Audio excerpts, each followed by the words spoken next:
Hi, I'm Jessica Cole. I'm your director for work life, and I'm so happy to have you all here. The only kind of housekeeping items I want to cover is if you could please keep yourself on mute today so that we can be respectful of our speakers. We are recording today, and I'm sure that folks will have some questions or comments during the event. We love a lively chat, so please feel free to put your comments and questions in the chat or Q&A. And then we will hopefully get to the questions at the end of the session. I know you're probably wondering about, we squeezed 15 minutes out of the session already from technical difficulties. We're going to try to extend to 1:15 if you're able to stay. And I imagine that that's where the Q&A section will fall. If you miss it, it will be recorded and we will put it on our YouTube and send it out to folks after the event is done.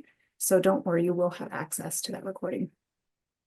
I'm going to turn it over to Jolynn to introduce our amazing speakers today. Yeah, thanks, Jessica. Hi, everyone. My name is Jolynn Mason. I am the Director of Employee Social Impact Programs, and I was so excited to be asked to work with this program today. Parenting with Temperament in Mind. This talk is going to help parents and people understand how to work more effectively with your child's temperament. I have two kiddos, and as I was saying to our folks earlier, I did not realize until I had two kids that having two kids felt like twice as many opportunities to be a failure as a parent. What works for one doesn't work for the other, and there's no real acknowledgement of that in most parenting books and in most parenting forums, right? It's like, this worked for my child, so it will work for yours, or this is the one way and this is the only way. And so when Jessica told me about this book, I was like, where have you been all my life, Buck? Because effective parenting, I'm going to read this. It's right off the book blurb, but I think it's so good. Effective parenting isn't one size fits all. Every child comes with an innate temperament, which includes a unique set of emotional reactions and personal strengths, a motivational style, and needs that demand attention. And every family has its own values and cultures. We can't change our child's natural temperament, nor would we want to, except some days. That is my ad. But we can impact their self-regulation systems, we can nurture their positive behavior, and we can promote healthy social and emotional development. So our speakers today are going to talk a little bit about information from their book, which I encourage you all to check out. This book has simple, practical advice, relatable examples, tools for you to be the parent you want to be, to more effectively parent your child and enjoy your relationship with your child. So who are these amazing folks? First up is Dr. Liliana Lengua. Dr. Lengua is the Maritz Professor of Psychology at the University of Washington and the founding director of the Center for Child and Family Wellbeing. She is a child clinical psychologist and the mother of 3 children. She's internationally recognized for her research on children's vulnerable and resilient responses to stress and how parenting and children's temperament contribute to children's unique responses and stress. She also researches the effects of economic disadvantage and adversity on parenting and children's developments. I also encourage you all to sign up for the CCFW mailing list if you're not on it already. They provide some amazing programs. And she is joined by her colleague, Maria Gartstein. Dr. Gartstein is a professor of psychology and the director of the clinical psychology doctoral program at Washington State University. So they apparently have working Wi-Fi there. So go WSU. She's published over 100 research articles focused chiefly on temperament, namely how differences in profiles, types, and change over time, and how they confer risk or protection with respect to emergent symptoms and disorders. The 2 major themes throughout this work are the role parenting plays in how temperament develops and the contribution of temperament to later adjustment. So Lily and Masha have brought their exceptional skill sets together to make the challenging job of being a parent and a person out in the world a little bit easier. So please join me in welcoming them. You have an opportunity for Q&A at the end. You can either save your questions to then or drop them in the chat and we'll loop back around with you. and we'll get those answered. All right, Lily and Masha, thank you for coming today. We're so excited to hear what you have to say. Wow, thanks, Jolyn. That was amazing. I hope that we live up to that that intro. Thank you. Yeah, so we're excited to share a little bit about our book today. This is the cover, and we're really going to kind of give you little snippets from the book, just to give you a flavor of what's in there and some practical advice as well. It's not advancing. Oh, there it is. Well, you already heard a little bit about us and what we do. I will just add, and this is admittedly kind of a scary fact at this point, that we have over 50 years of research and clinical experience between us, kind of snuck up on me. But yes, that's factually accurate. And we've written a lot of papers. I think each of us has way over 100 publications now in peer-reviewed journals. And also, we've been fortunate to have temperament home labs where we were able to test our theories and find out exactly what it feels like to not always be an effective parent. And all of that, of course, culminated in us really wanting to write this book, which we hope is going to be useful to others. Yeah, so I wanted to say a little bit about why we wrote this book. Besides the research that you just heard about and our clinical experiences, our own personal experiences with our kids, but also our friends' stories about their kids, really reflected that there wasn't a lot of information for parents about temperament and what role that could play in parenting. The other reason we wanted to write this book is that we wanted to share some of the most current neurobiological models of temperament that exist. Really, if you look online, or even what your pediatrician will tell you, the training for pediatricians even, is still based on a model of temperament that was developed in the 1950s. And not that it's wrong, but it's been advanced since then. We've definitely done a little work since then. So we wanted to bring that most current perspective. And as Jolyn mentioned, one of our goals was to validate parents' experiences. You take up some parenting advice, and it may or may not work with your kids, or it might work with one kid, and what worked with that one didn't work with your others. And that can feel very frustrating to parents. So we wanted to just validate that that's true, that is a genuine experience. We thought that if we could support parents' understanding of some of the motivations and emotions behind children's behaviors, it might help parents work out what works best for their kids themselves. That we think parents are the experts on that, on their kids. And so we just wanted to translate some of that research so that we could offer parents some effective parenting practices.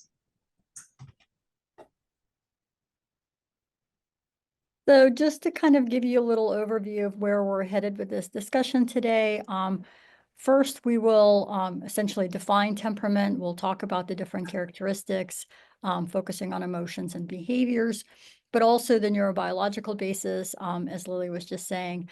And we'll hone in on some specific temperament characteristics that tend to be challenging to parents. There are, of course, always strengths associated with these temperament profiles as well. And so we'll discuss that, and also kind of emphasize parenting practices that have been shown to be effective for kids who kind of present in these different ways.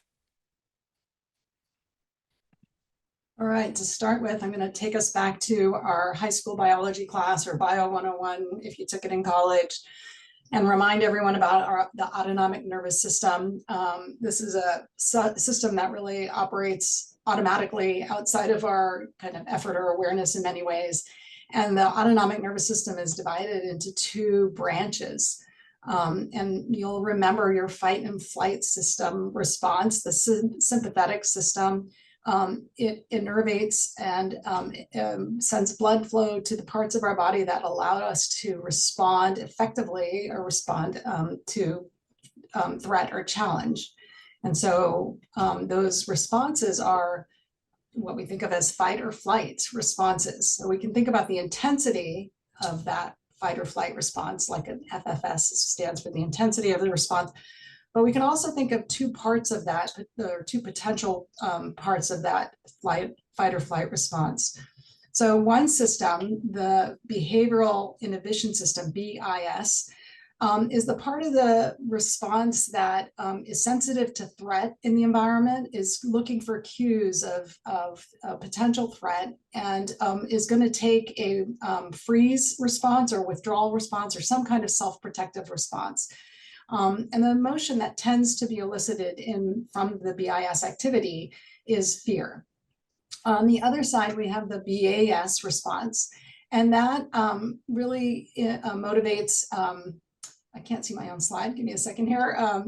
It's a reward-oriented response that is looking for cues for things that the individual wants to go after, that the wants and needs as a reward. And so it motivates approach, and the emotions associated that are desire. And when that approach or that desire for something is blocked, then it can lead to frustration and anger. And everyone has all of these responses. Everyone has BIS and BAS responsiveness in their physiology. But some individuals are the response is more elevated in one or the other. So you might be a more BIS oriented person or a more BAS oriented person. On the other side, in the parasympathetic system, this is the system that activates in non-emergency, or it brings us back to homeostasis or calm. So it's been called the recover, rest, and digest system. And this is what, this is where we are most of the time. When there has been an emotional arousal, like either a threat response or a flight response or a fight response, this is the system that brings us back to homeostasis or rest. And I often like to give the example of, like, imagine you're driving to work and you're in a near car accident. Someone cuts you off or something happens and your adrenaline gets pumped. You have an arousal response, some kind of threat response. For some people, that recovery is pretty quick, a couple of minutes and they're back to calm. And other people, they're all the way to work and arriving to a meeting and they're still, flustered from that. And so that speaks to the effectiveness or efficiency of this recovery system. For some people, it's much more effective or efficient, and others, it takes longer to recover.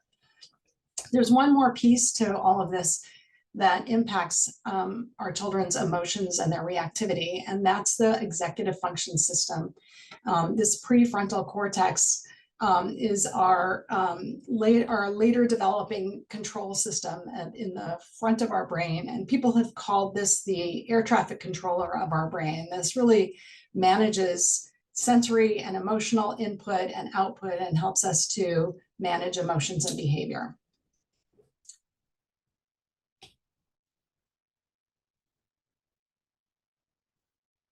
Okay, well, that was a really great summary of what happens physiologically that kind of aligns with different temperament presentations, the things that kind of happen in the body.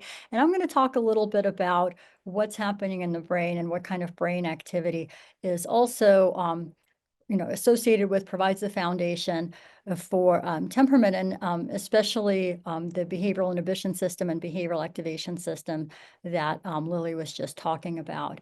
And so what I'll be talking about is lateralization of emotion and motivation.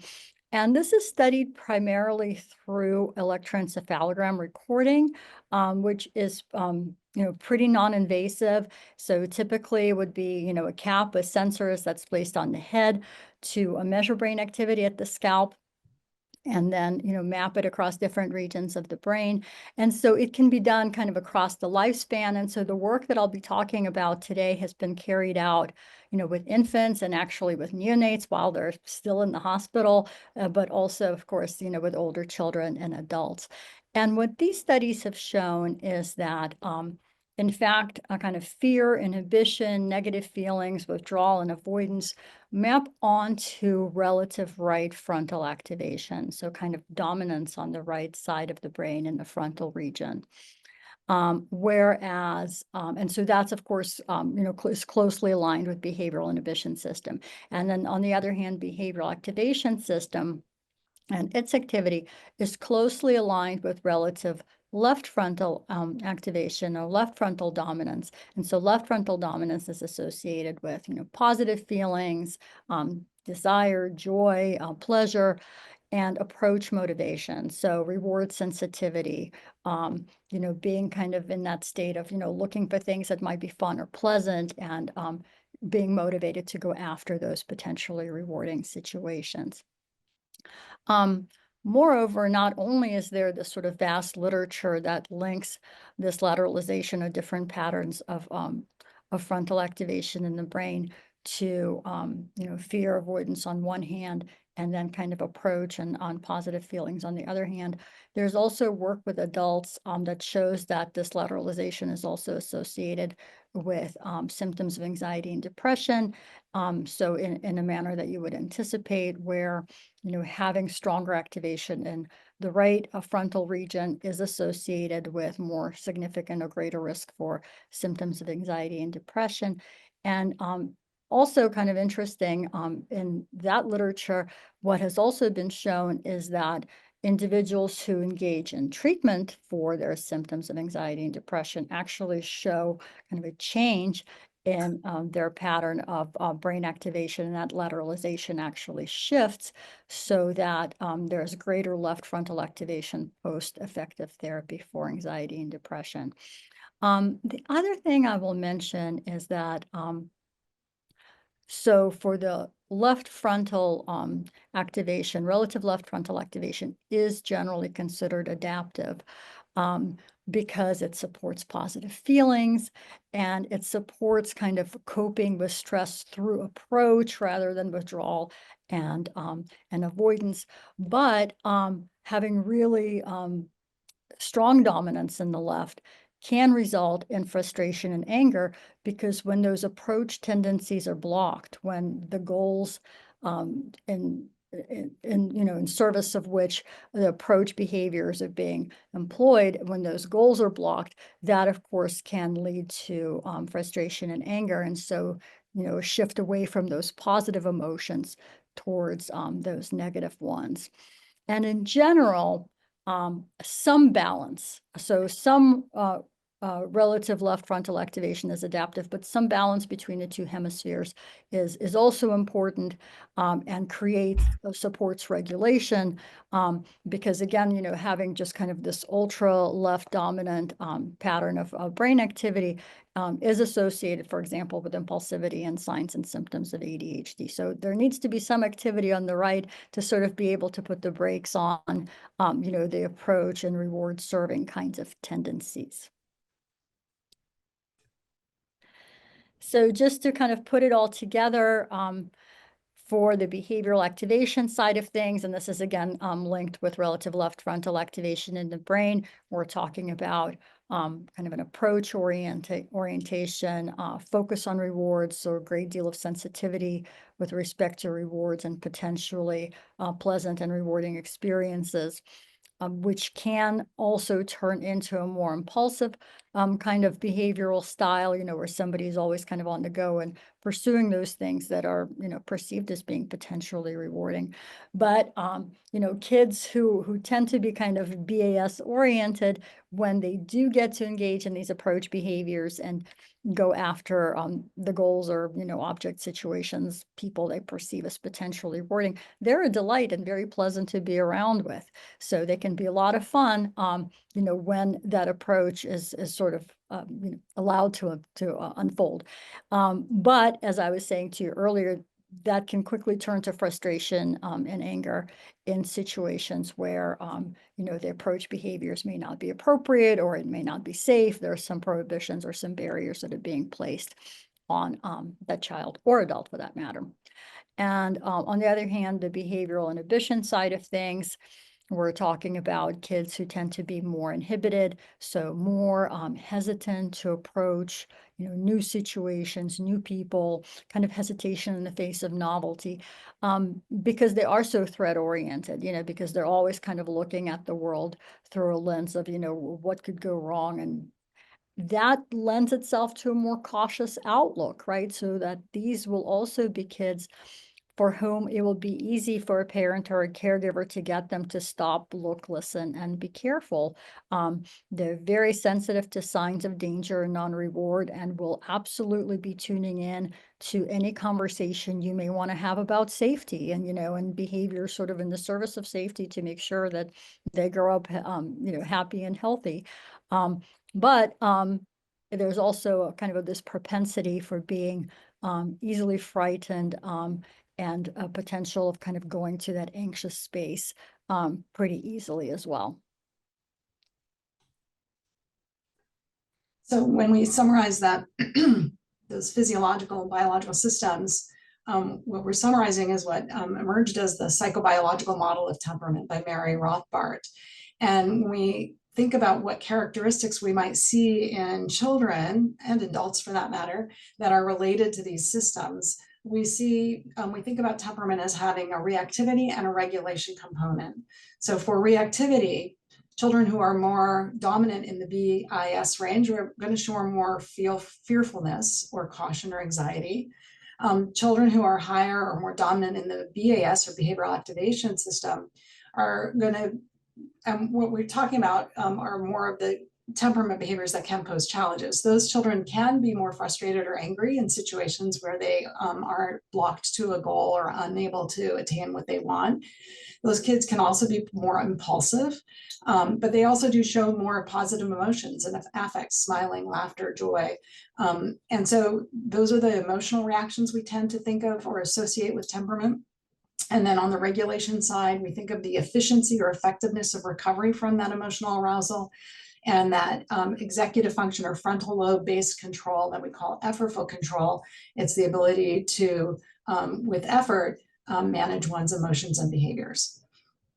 So we will be talking about today, and what the book covers, we're going to talk about some specific temperament characteristics. The book covers more these characteristics: fearfulness and fearlessness, frustration, impulsivity, and inflexibility. We'll talk about 3 of those today. And we focus on these because these are the ones that can pose challenges for parents and can, make typical parenting advice seem less effective.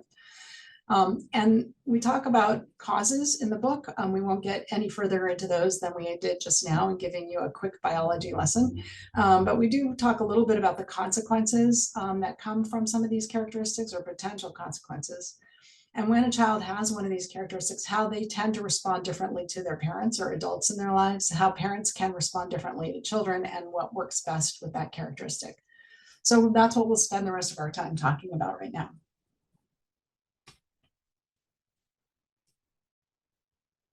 So I'll get us started by talking about fearfulness, which again kind of is associated with, stronger behavioral inhibition system.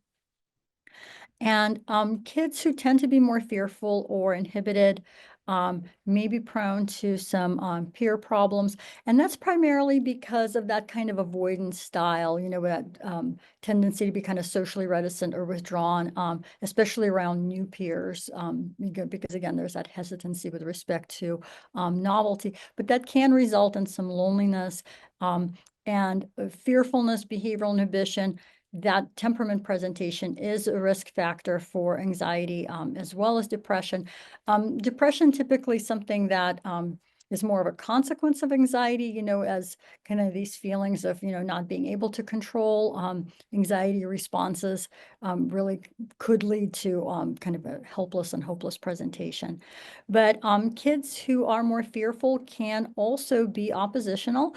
And this is typically something that's seen when they get a bit older, and typically in situations where they're very resistant of being kind of like put in spaces where, they anticipate being fearful or anxious, and, just really resistant to sort of being put in those situations. On the positive side of things, these kids are at lower risk for aggression and delinquency, as well as substance use, with the caveat for the substance use being that, if fearfulness and behavioral inhibition sort of turns into anxiety and or depression, and I'll just point out the fact that this is entirely probabilistic, right? Not all kids who are fearful or behavioral inhibited will go on to present with those symptoms and disorders, But if that does happen, if that is kind of the trajectory, then there is a greater risk for alcohol use as kind of self-medication.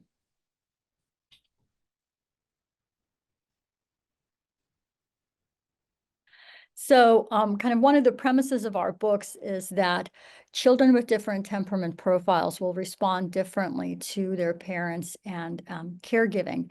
And so we'll start by discussing what that looks like for kids who are more fearful or inhibited.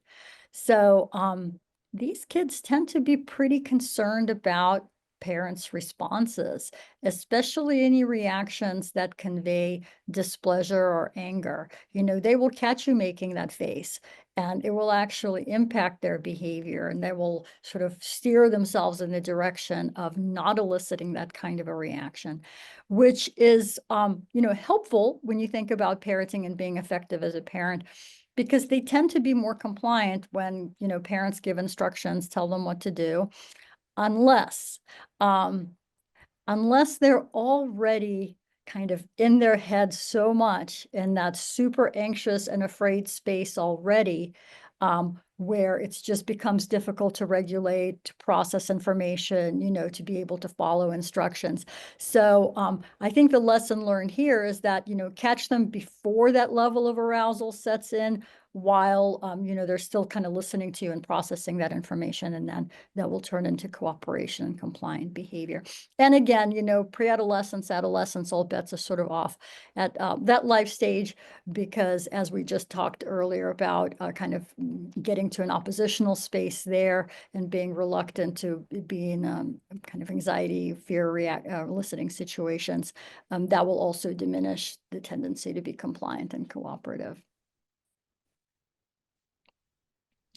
Well, let's talk next about what parents do or typically do in response to these more fearful and inhibited children. I mean, I think that in general, kids who are kind of more fearful and inhibited, they tend to kind of elicit or pull for more sensitive, responsive, and warm parenting, which is great because that style of parenting, those parenting behaviors will actually generally be protective, when you think of kind of, risk for, problems or adjustments, symptoms, and disorders. However, there is a fine line, and when sensitive and responsive parenting turns into overprotection and kind of helicopter parenting, right, that protection also diminishes and, in fact, accentuates risk. And let me talk a little bit about that, because the mechanism for that is sort of twofold. When a parent is overprotective, one of the things that happens as kind of an unintended consequence of that is that the child will have fewer opportunities to engage in activities and situations which they find uncomfortable. They're never going to have an opportunity to find out that just because something feels uncomfortable doesn't mean that it's that it's not dangerous necessarily. And just because, going to a birthday party where there are going to be some kids who you don't know well may feel uncomfortable at first, doesn't mean that it won't get better and it won't turn into a fun activity that you actually enjoy in the end. So being too overprotective can diminish opportunities for exposure to feared situations, which, if there had been that exposure, there would be this learning that it's actually okay and I can do this, right? And then the other element of this is that when parents swoop in too quickly with a child who is fearful or inhibited and is sort of, presenting with fear, that can ultimately limit the opportunities for these kids to develop self-regulation skills with respect to fear, right? Because if you as a parent are always helping them regulate their responses to novelty, for example, then it will inevitably kind of lead to fewer opportunities for the children themselves to be able to regulate and to develop those regulation-related skills. We also know that harsh parenting, power-assertive parenting is absolutely, sort of contraindicated for kids who are more fearful or inhibited. It just increases the risk for anxiety and depression and ultimately oppositional behavior, especially for the older kids.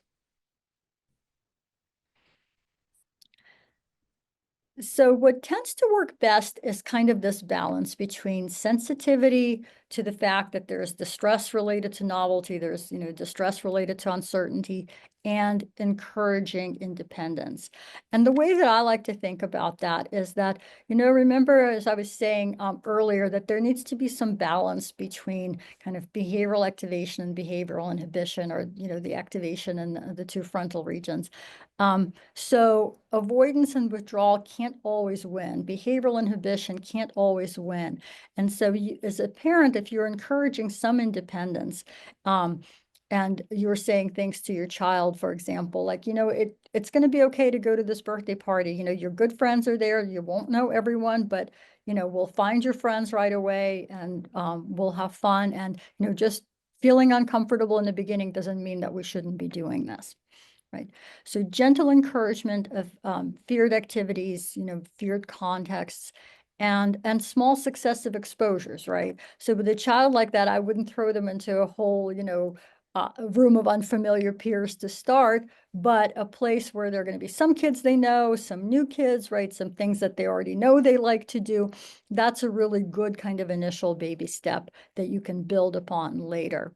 And also making good use of gentle guidance and reasoning, and so these teaching opportunities, right? Not in the moment where, you might be having some tense discussions around what you're going to be doing next or how this is going to work, but when things are calm, having a conversations about why it's important to go to birthday parties, right? Like that's how your friends know that you care about them, when you're there for their special events and help them celebrate, right? So making good use of those teaching moments.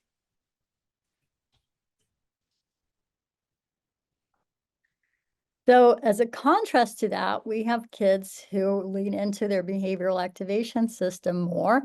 And so really enjoy things, really kind of focus on things that are rewarding, but can ultimately be pretty easily frustrated when they're not able to kind of pursue those potentially rewarding things or activities. And that can also result in peer problems, although these have a very different flavor than the peer problems of, the fearful and inhibited children. Here with easily frustrated children, what may happen with peers is that you may have a child who, wants to play a game a certain way, and this is the way that they, it's fun for them, and so everybody else has to follow these exact rules. Well, as adults, we're usually pretty good about doing things, right in this context, but peers won't always do that.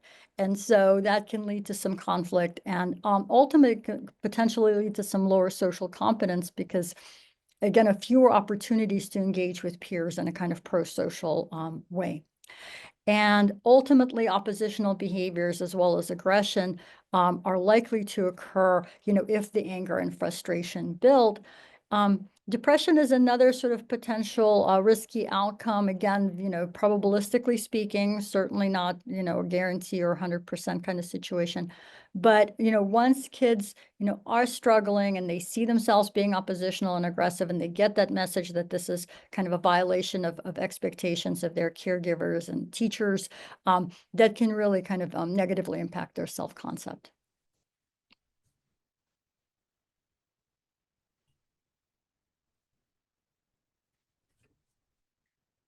So in terms of how children who are easily frustrated respond to parents, well, not surprisingly, because they are quick to anger and they really want what they want, you can have some pretty tense exchanges. You can have, lots of arguments, as well as oppositional and aggressive behavior.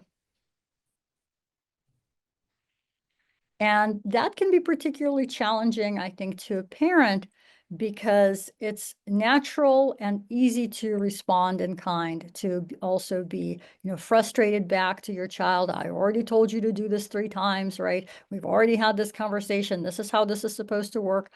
And parents will sometimes kind of increase not only in the amount of frustration that they express to their child, but also in this kind of harsh and power sort of kind of parenting, where you may want to, issue a very stern warning and threaten a punishment that's actually not a very, feasible punishment or something that you're likely to carry out. For example, no TV for 2 weeks. Well, that might be very challenging to enforce, and other people in your household might want to watch TV during those 2 weeks. How will you negotiate that? And those kinds of challenges can ultimately result in parents becoming less consistent, right? So I'm going to threaten something really punitive, responding to you this one time, but this next time I'm going to let it go. Or I have this rule, you just, for example, take your shoes off in the house, but, I may not enforce it all the time because I anticipate some arguments, when you just want to run up to your room and start playing a game or something. So those kinds of drift towards harsh, frustrated responses and decreasing consistency, as well as decreased reasoning, where you're kind of explaining why rules are the way they are, something to watch for. So remember, these kids really are very reward sensitive. So the best approach is kind of leaning into that as opposed to, resisting it. Build a positive and warm relationship. When that's the case, then your relationship is rewarding. Time being spent with you is rewarding. And you can, as a caregiver, as a parent, will get a lot of mileage out of that in terms of getting your easily frustrated child to cooperate and to follow the rules that you have that you really value, because they're important. I know this next one is easier said than done, but staying calm, and not responding with frustration back during those exchanges that are getting a little tense because your easily frustrated child is arguing or is now kind of becoming angry and whatnot. Being consistent really helps. If you have a predictable routine, if you have a few rules that you stick by in a very predictable way, you're going to be much more effective in getting that cooperation and compliance. And then using positive reinforcement more than punishment. These kids are not sensitive to cues of punishment and non-reward. They're sensitive to reward. So the ratio there, is often advised as sort of 5 to 10. So, 5 positive rewarding things to 1 negative consequence that you might have.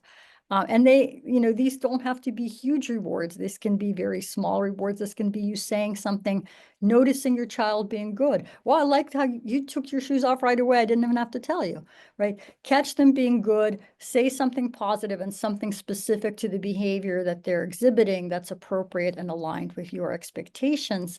And then again, as I was saying, for the kids who are fearful and behaviorally inhibited, to take advantage of teaching opportunities. And again, the important message there is when things are calm, not when you're trying to enforce a rule, not when there's already an argument, in place, but when things are calm and you can discuss things with cool heads, saying things like, it really is important for you to hold my hand when we're crossing the street or we're in a public place. It's a really important safety thing, right? Okay, so the other thing that can be challenging for parents for children who are more behavioral activation system oriented or reward oriented is impulsivity. And impulsive behaviors are, as Masha said, these are probabilistic, but increase the likelihood or chance that kids can be having peer problems because they're diving into situations without really thinking about the consequences, sometimes without thinking about other people's feelings or what they want to be doing. So again, lower social confidence. They can get in more oppositional contexts where they're, an adult or somebody is asking them to do something they don't want to do because they have some goal in mind. They have something that they really want to work towards or move towards. We also see that kids who are impulsive do tend to have more injuries and accidents because they just dive into situations sometimes without thinking about the consequences. And as adolescents, we see a higher risk for substance use. This picture is my son, who does tend to be a little bit on the impulsive side. At least he was when he was little. He's 9 months old here. He can't even walk, but he desperately wanted, we think, this bottle and not this bottle. And he just started climbing the refrigerator to get it. He wasn't going to wait for us to get it for him. So with impulsive children, they do respond differently to parents. And one of the most frustrating things for parents is they don't seem to remember, or they seem like they're forgetting from one time to the next a previous learning experience. You give a rule or you give an expectation or you say something over and over again, and You know, parents who have kids who are on the impulsive side will find themselves saying things like, are you listening?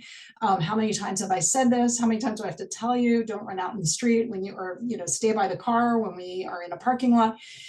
So there's this feeling like they're just not listening or not learning. They are more likely to be labeled as disobedient or as breaking rules, or getting themselves into problem situations. Again, mostly because that situation looks really appealing to them. They're approaching the situation and not really thinking about the potential risks or the consequences, or remembering that, you know, the situation may be so appealing that the rule or the, you know, about that, engaging in that, is in the back of their mind and really kind of like hidden in their mind. They are more responsive to positive reward context than negative or punishment context. So working towards something, working towards earning a privilege is going to be way more effective than imposing a consequence or a punishment on them. Parents with kids who tend to be impulsive are also tending to increase in their harsh, negative, and frustrated responses. And this kind of stems from that idea of like having to say things over and over again, having to remind or provide a lot of structure, and having kids, you know, run out in the street no matter how many times you've asked them not to, or things like that. And so parents do tend to get more harsh in their responses. They want to like pile on punishments, as Masha said about frustrated kids, and parents can be pretty frustrated. And they also decrease in their consistency and reasoning. I think it just wears parents down to like have to like repeat the expectations over and over again, or you know, provide the structure over and over again. So there are times where parents decide, I'm just not even going to bother. I'm not going to like, I don't have the energy for this, and they don't seem to be listening anyway. And so what works best with these children, as with easily frustrated children, is starting with a positive, warm relationship, building a lot of joy and fun and connection in that relationship. Really puts money in the bank, or in you might say a capital in the bank, for being able to draw on when you're asking your kids to do things that they don't want to do, or when you're reminding them about a rule. And so they find that relationship rewarding and are more likely to be hearing what the parent's saying and engaging.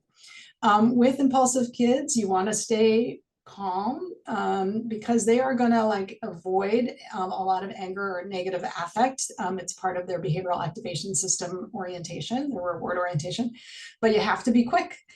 These, you know, often a parent is still in the middle of giving an instruction, and the child's already done what they were being asked not to do. For example, you walk in the store and the parent's saying, I really need you to stay by my side, but the child's already run off to like the toy shelf. And so it's often nice to have a cue word or a code word for something like stop or no, but these kids hear no and stop and, you know, all the time, over and over again. So it's nice for them to work with you to develop a cue word if they can, that's less aversive to them. So with my son, the word was freeze. And if he was like, looked like he was doing something he wasn't supposed to do, we'd both be like freeze, and we both freeze. And that gives me a chance to say what I need to say, and he's listening. So more than with any other kid, impulsive kids need consistency. And the reason is that an expectation or a rule or the potential consequence is really in the back of their mind. It's hidden behind this very large looming desire to do the thing that they want to do, or to go for the thing that they want. And so with consistency, it becomes more habitual, it becomes more salient, it comes more to the front of mind when it's like, you know, it's like alert, it's like muscle memory. They just like, it's more readily there for them. These, for impulsive kids, teaching opportunities can also mean building in cues and tools for self-control. So a cue for self-control might be, or for completing a task might be like a sticky note on the mirror in the morning that gives them a list of things that what they're supposed to do to be ready to get out the door. Or a tool for self-control might be a reminder, like a picture of a turtle that reminds them to slow down. And then again, using positive reinforcement more than negative reinforcement or consequences really works with these kids. So they will work towards getting a privilege more than they will respond to having a punishment or a consequence. So you've heard us talking about parenting practices throughout these, like how to deal with different aspects of our children's behavior. And we dig into this more deeply in the book. And we really try to focus on 4 parenting principles or ideas: be present, be warm, be balanced, and be consistent. So you heard us say these throughout. And one of the ways we talk about being present is bringing some mindfulness and some practices for managing your own emotions, so you can enter those situations calmly and bring your best self to those situations. When we talk about be warm, we talk about building that accepting, positive, joyful relationship with our kids. And we have some practices in the book about how to do that. Being balanced, we heard Masha talking about balancing, providing guidance and structure with letting them try some things independently. And different children need different levels of that guidance and structuring versus independence. And being consistent, you heard us say that over and over again, having clear developmentally appropriate expectations that we consistently enforce. So just really quick, the book also has a parenting and temperament self-assessments. You can reflect on your child's temperament and parenting. Yeah, that's what we wanted to share with you. Thank you. We want to acknowledge the children and families who've been participants in our research and all our mentors and collaborators in the funding for this work. And yeah, I'm going to stop sharing, and we're eager to hear some of your questions. Thanks so much. That was incredible. I love the mix of science and parenting practice and acknowledging that everybody is so different and our kids are so different. So thank you for that. As a mom of 3, that feels really good for me. We had a couple of questions in the chat. One is about that BIS and BAS concept. And Jesse asks, do you see both the BIS and the BAS present in one child? Because I think Jesse sees a little bit of both in her son. So yeah, I saw both in my son too. He is, I describe him as impulsive sometimes, but he's also anxious. So he's so like, he has social anxiety. He withdraws in some social situations. And he's not a risk taker. He cautious in that sense. So impulsivity doesn't always mean like you're jumping into things that are risky. But man, if there's a cookie or food or something, he really has little self-control in those situations. Or if he could spend his whole day in his pajamas, all comfy and whatever, that's what he would do. Getting him to dress sometimes was like challenging. So you can see both in different situations. You tend to see kids who are more dominant in one or the other, but like I saw that, I learned that. It was part of my lab in my home, was that, oh boy, you can really be both in one. Mm-hmm. And then there's another question about ADHD medication treatment and the recent New York Times article about it. And I, as a parent to a neurodivergent kiddo, also was thinking about how neurodivergence plays into this and how you all think that neurodivergence informs your work. Masha, do you want to take that one or do you want to? I can start. I'm unfortunately not familiar with the article in question. I mean, I guess my sort of philosophical stance on medication is that I'm not against medication necessarily. I mean, I think that we have a lot of really effective behavioral techniques for working with kids, who may be impulsive or struggle with attention and distractibility. And my tendency would be to sort of lean into those first. But I've done clinical work, as we've discussed earlier, and when I've had families that I've worked with whose child, was sort of on the cusp of, being kicked out of school or, being moved out of sort of regular education into a special education setting. I mean, I think it's reasonable to consider the benefits of medication at that point, just from the standpoint of like, it's, these are sort of important forks in the road, and the opportunities that you get out of staying in the regular classroom or being part of your preschool are huge. So, need to be sort of taken into consideration. I mean, with respect to neurodivergence, sort of more generally, I mean, sure. And that's, it's a huge topic today. And I'm glad that we're having more conversations about that. I mean, I think that where, temperament sort of stands with with respect to neurodivergence is that, well, everybody has a temperament, and your temperament profile may lead you in a direction of being neurodivergent. And, that again is kind of a probabilistic scheme in terms of, temperament, including both risk and protective factors. But they're certainly, they're connected for sure. All right. And so, Jessica, yes, we will be, we are recording today's session, and we will distribute it to everyone who's registered for today's event. And then we'll also have it on the Whole You YouTube page, as well as the Work Life webpage. For Judy, there was a follow-up question to that BAS and BIS conversation about what type of factors and conditions contribute to a child switching from one to the other. And it sounds like, Lily, you were talking about maybe comfort level or stimulation level already. Yeah, I mean, I think it's useful to think of it maybe not as switching, like you're not one or the other, but which one is dominant. And so if, for example, fear is dominant, if BIS is dominant, the things that, that sort of, I think, thinking of temperament as the setting the window of your child's likely behavior. And so if you're like a little higher on the fear side, that's their window, but you can certainly move them in that window with experiences, with support around emotion regulation. And and the same thing with BAS is like, as a person's really reward oriented, learning some frustration tolerance, learning some tools for their own emotion regulation, and supporting and providing scaffolding around that. So kids can really balance out or find their own balance of those motivations. You. The next question is from Kathleen.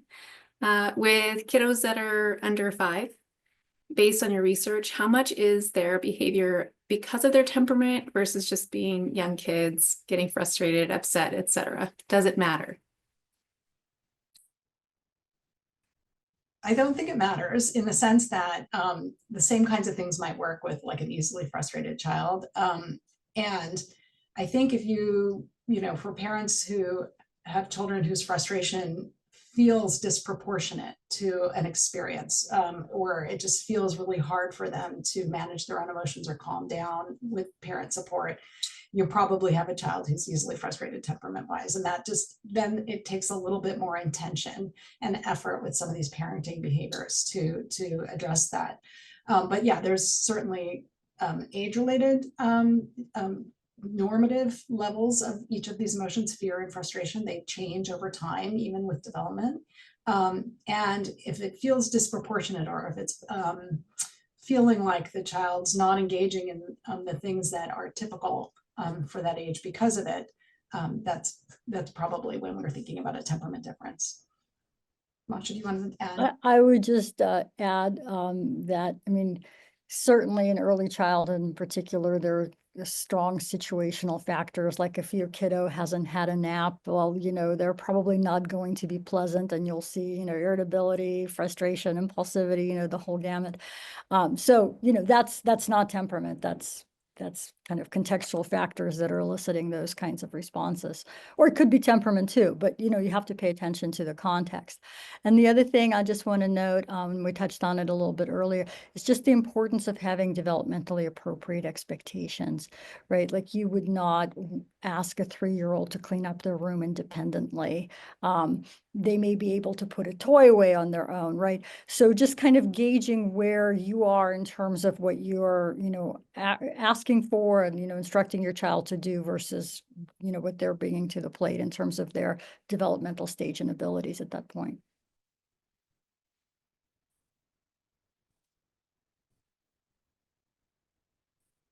Another question, I'm going to read it out loud because I haven't read through it yet.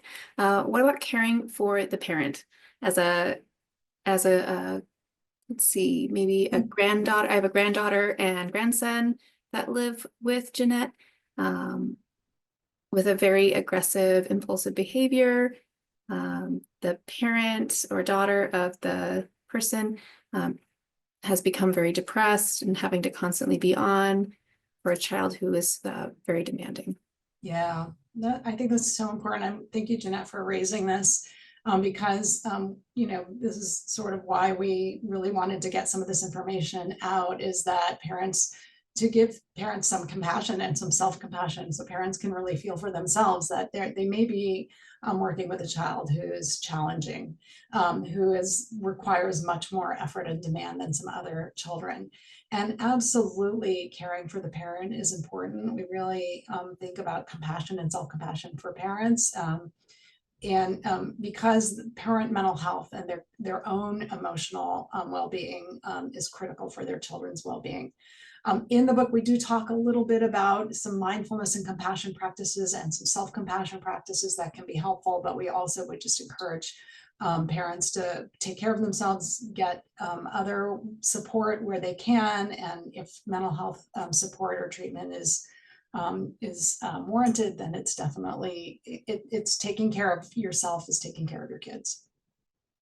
Yeah, self-care is really critical. You can't always be at your best, and it's certainly very difficult to be at your best as a parent when you're not getting enough sleep or you're constantly on. And so it may not be easy, but figuring out like who can watch your child. I remember how tired I was when my daughter was very young and I was an older mom, and having her go to preschool like 2 afternoons a week was just a game changer for me. So, be thinking about opportunities like that to take some time for yourself and take care of yourself as a parent.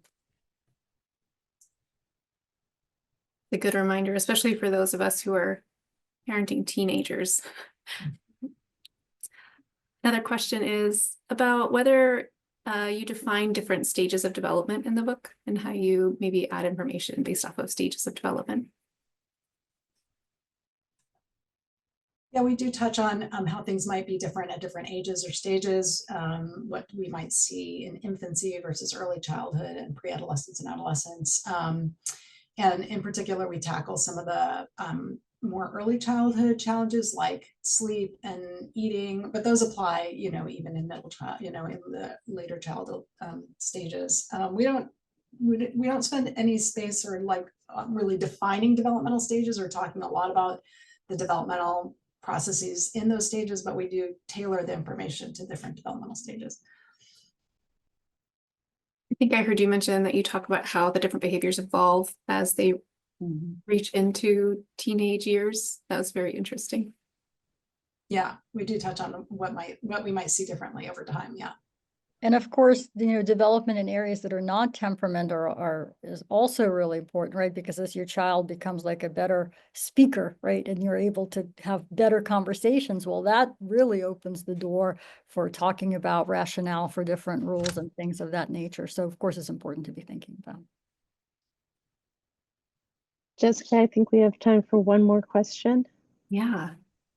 So I think this is definitely a question that we all think about as we're watching the generations go by and technology be infused into our conversation around parenting. But Jeanette has a great question about, are you seeing more behavioral type issues or challenges with kids now than in previous generations? Jeanette referenced 50 years ago, but I think it would be nice to hear just from the 2 generations ago or whatnot. I think there are things that are different and things that are the same.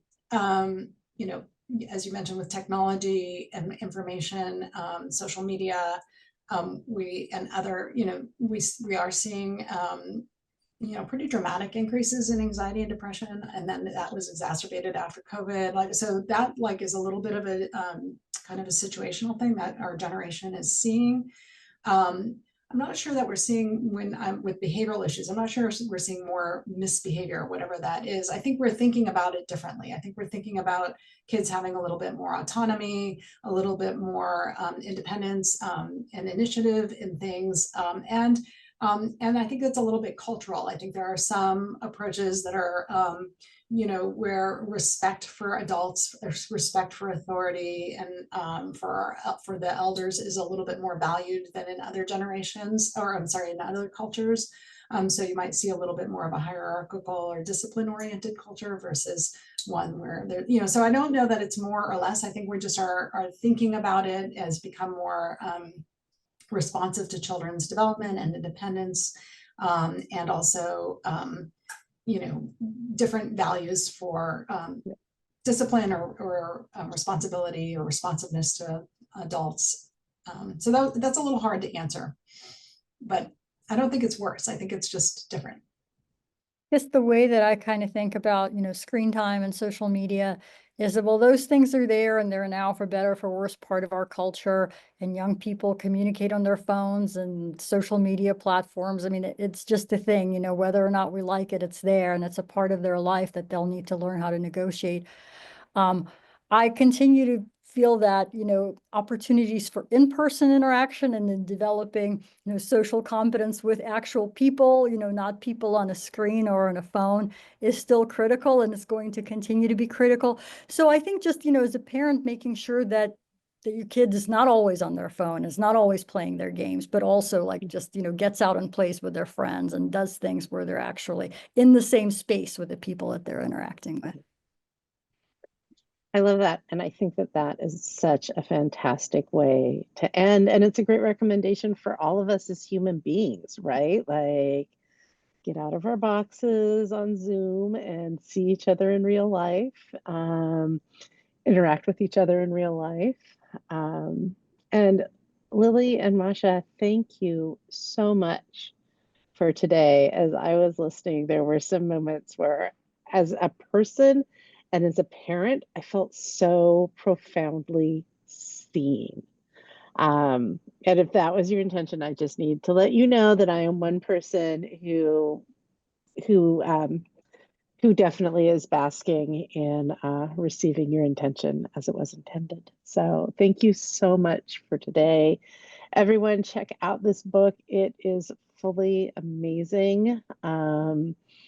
And yeah, things are changing, times are changing, and we can only get better as people and as parents as we lean into what we can learn to make our lives better. So for everybody who wants to watch this again, we will be recording it and throwing it up on our YouTube page. We're doing something far more technical than throwing it. I don't actually know what that's called.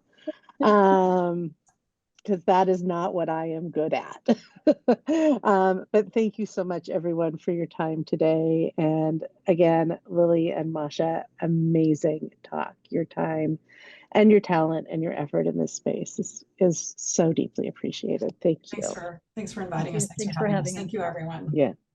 Thank you, everyone. Enjoy the rest of your day. Yeah. Bye. Thanks. now. Hope the Wi-Fi is back on. It's actually apparently Zoom, and it is a university-wide outage. Also, my peer from Stanford emailed saying that they're having the same issue. Oh, So wow. it sounds like it's a Zoom issue. Yeah, Okay. I apparently do not have UW Zoom on my phone, which is why this is working. I guess so. I guess so. Oh, Very Thanks. interesting. Thank you Thanks for problem solving and making it all work. Thanks for making it happen. Thanks for having Yeah. us. I hope that went the way you guys wanted it to. And It was great. Y'all were wonderful. good. So Thanks. much. We really, really appreciate your time. Yeah, Oh, thank my pleasure. you. Have a great afternoon. It was so much Right. You fun. too. Bye. Bye.